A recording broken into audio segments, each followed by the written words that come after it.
Hi, I'm John Green. This is Crash Course World History, and today we're talking about one of my least favorite subjects, the end of humanity. Mr. Green, does that mean that you can see the future? If so, how do things work out with Amanda Key? Oh, me from the past. The phrase work out implies that there was a relationship to work out, which there wasn't, and there will never be. However, you do currently know your eventual wife, but I'm not telling you who she is, because if I do, you will screw it up.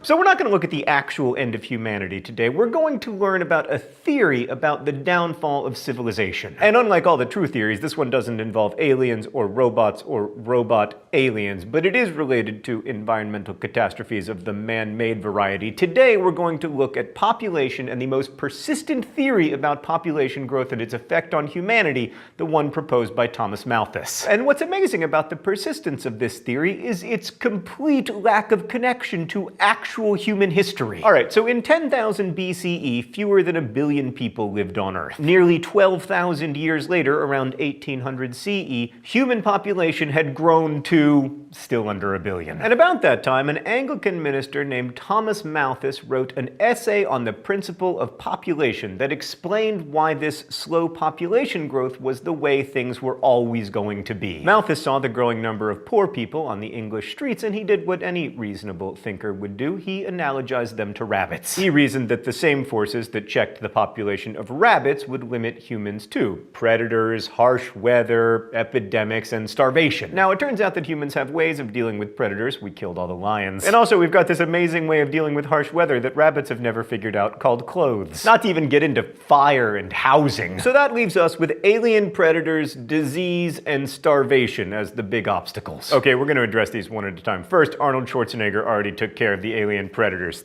Thank you, Mr. Schwarzenegger. In exchange, we made you governor of California. Then we have disease. So around the time Malthus was writing, disease was becoming less dangerous to human populations. And then there's starvation, right? Well, we've argued in the past that starvation is generally a man-made problem, but to Malthus, it was still a natural disaster. For Malthus, uncontrolled reproduction was the central problem. Remember, he was, coming from the context of rabbits. He explained it through math. Humans could reproduce geometrically, capable of doubling population every 25 years. But land on Earth is finite, and at best it could only be coaxed into producing small arithmetic increases in food. So you've got population growing geometrically, food growing arithmetically, all the people are gonna die. Now, among simpler creatures, the theory went, food shortages caused immediate famine, but humans would continue to eke out ever more desperate lives as increasing demand raised the price of food and clothing and bread and medicine. Powerful individuals and nations would seize the assets of the weak, but even some of the strong would fall victim to hunger and disease. Inevitably, the population would then dip low enough for the land to recover, giving another generation a chance to repeat the same mistakes. Over time, then, human population would remain roughly constant with the natural fertility of the land. Because he was such a fun guy, Malthus called this theory of history the cycle of misery. This essay is one of the most influential pieces of writing in history, along with a handful of other works that established the methods and importance of the modern field of economics. It opened the door to the universe of evolutionary science, and most immediately, Malthusian theory played a devastating role in the Irish potato famine of 1846 to 1851.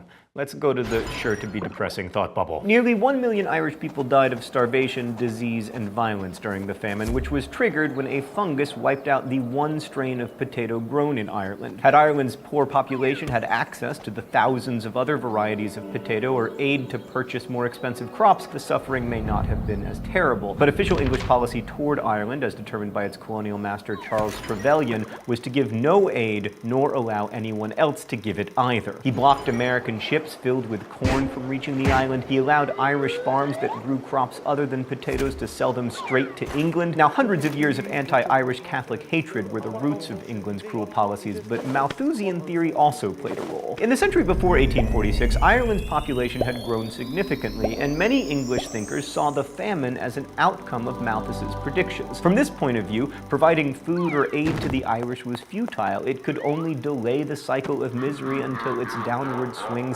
scythe down even more people. Trevelyan thus felt assured of pronouncing that the only remedy for the starving was for them to die and let their corpses serve to remind the survivors not to have sex. Quote, "The judgment of God sent the calamity to teach the Irish a lesson, and that calamity must not be too much mitigated," Trevelyan reassured people upset about the news of starving children. "The real evil with which we have to contend is not the physical evil of the famine, but the moral evil of the selfish, perverse, and turbulent character of the people." Thanks, Thought Bubble. So why did Ireland want independence in the first place? Oh, right, yeah, that. So by 1852, emigration and starvation had shrunk the population of Ireland from about 6.5 million to 4 million. In 2010, the island's population was still lower than at the famine's start, so Malthusian theory seemed to have its airtight proof, right?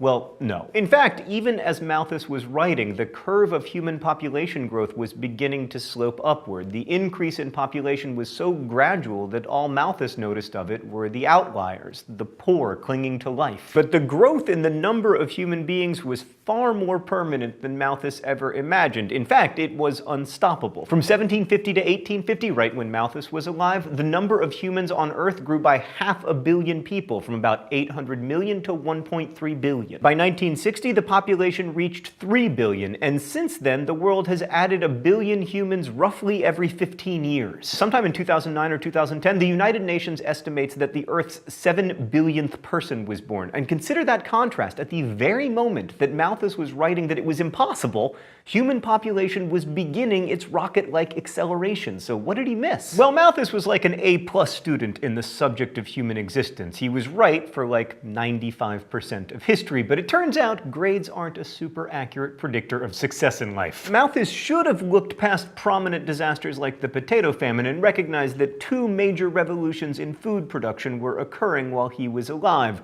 One of the reasons that he struck out so spectacularly is that, like many Western thinkers, he wasn't paying attention to China. So Chinese farmers had altered the land and used a number of inventions like dikes and paddle wheels and bicycle chains to grow rice in man-made paddies. It took a lot of labor, but it paid off, especially when they discovered that by using the entrails and bones of the fish that swam in the water, they could get, fertilizer. And then they could grow 2 rice crops in 1 year. Thus, the secret of China's greatness.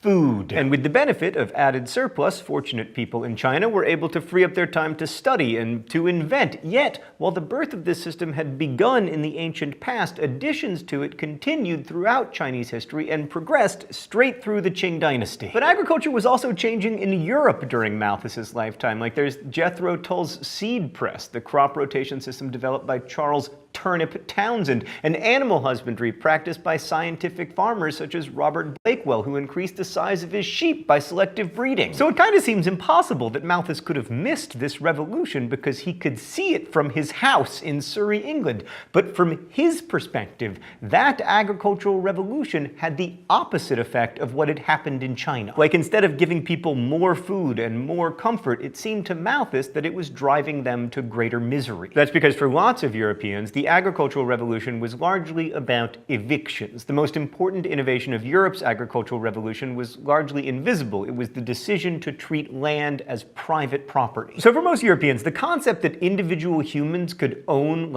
land was a foreign concept. Even as late as 1500, most of Europe conceived of land as rightly belonging solely to its creator, God. And then gods anointed on earth, kings and the church, could parcel out packets of land to people they chose, but any land not specifically granted to a landlord remained open to anyone who wanted to use it. This open land was called the commons, and in parts of Europe it made up more than half of the territory. But then, around 1100 CE, British monarchs found themselves perpetually strapped for cash, and they needed new taxes. So in return for voting for tax increases and gifts, the crown granted enclosure acts to rich Englishmen, giving them the right to fence off the commons and claim it as their own. So the people who'd used that land to graze animals or cut wood or grow crops could be forced off of it, and for the first time, richer people could maintain miles of fenced-in property to pasture their sheep or dig mines. Meanwhile, the dispossessed, deprived of their opportunity to grow or hunt their own food, turned to beggary and theft, and to London, where they hired out their labor for wages. Wages? That's not how humans should live, having to fill out time cards and punch clocks. Wait, Stan, don't you make wages? Oh, it's horrible. Myself, I live off the land. If I can't grow it, I won't eat it. So by the time Malthus was a young man, things weren't great for the poor and dispossessed. So it's a small wonder that Malthus only saw the downside of the agricultural revolution. Only through historical hindsight do we know that private property accelerated incentives to experiment with new methods of food production, which dramatically increased the amount of food produced. Like before enclosure, it wouldn't have made sense for someone to buy a seed press and plant neat rows of seeds because anybody with a cow could have trampled on them an hour later. The lower food prices created by more food supply began to ease the cycle of misery that Malthus described, although only just barely. So in fact, agricultural innovations proved that Malthus was almost entirely wrong. So why is he still influential? I think because there's a very seductive logic to the idea that resources, especially food, are finite. I mean, we live on one planet that has a certain amount of arable land, and surely at some point humans will suck up all of the resources. And this is especially true in the age of global climate change. In 2014, the UN Intergovernmental Panel on Climate Change issued a report that warned of the potential for warmer temperatures to restrict food supplies in the face of growing demand. In fact, it claimed that rising temperatures had already diminished wheat production by 2% per decade, while demand for food was rising at 14% over the same period. Food prices, which had been declining steadily until 2007, have been volatile since then, sometimes leading to famine, other times to political unrest. And those are real problems that may yet prove disastrous. But other doom and gloom scenarios regarding population and food, most notably the 1968 book The Population Bomb, have proven wrong at least so far. In fact, fewer people will die of starvation this year than died 500 years ago of starvation, even though we have far more people on Earth. And there's still lots of room to improve agricultural yields. But simply knowing that Malthus was wrong isn't as interesting as thinking about why he was wrong. Malthus underestimated how successful we would be at adapting to environmental constraints, and he underestimated the role that technology and innovation could play in creating a world where more humans could live. Now, of course, that hasn't come without its costs, including climate change. And that's why I think Malthus remains so influential. Human existence is not a zero-sum game. It is possible for me to benefit and other people also to benefit. But it's also true that many resources that we imagine as infinite aren't. Thanks for watching. I'll see you next week. Crash Course is filmed here in the Chad and Stacy Emig-Holt studio in Indianapolis, and it's possible because of your support through Subbable.com and also all of these people who make it. Subbable is a voluntary subscription website that allows you to support Crash Course directly so we can keep it free for everyone forever. Thanks to all of our Subbable subscribers. If you want to support Crash Course, you can also get like t-shirts and posters and DVDs. Okay, thank you again for watching. And as we say in my hometown, don't forget to be awesome.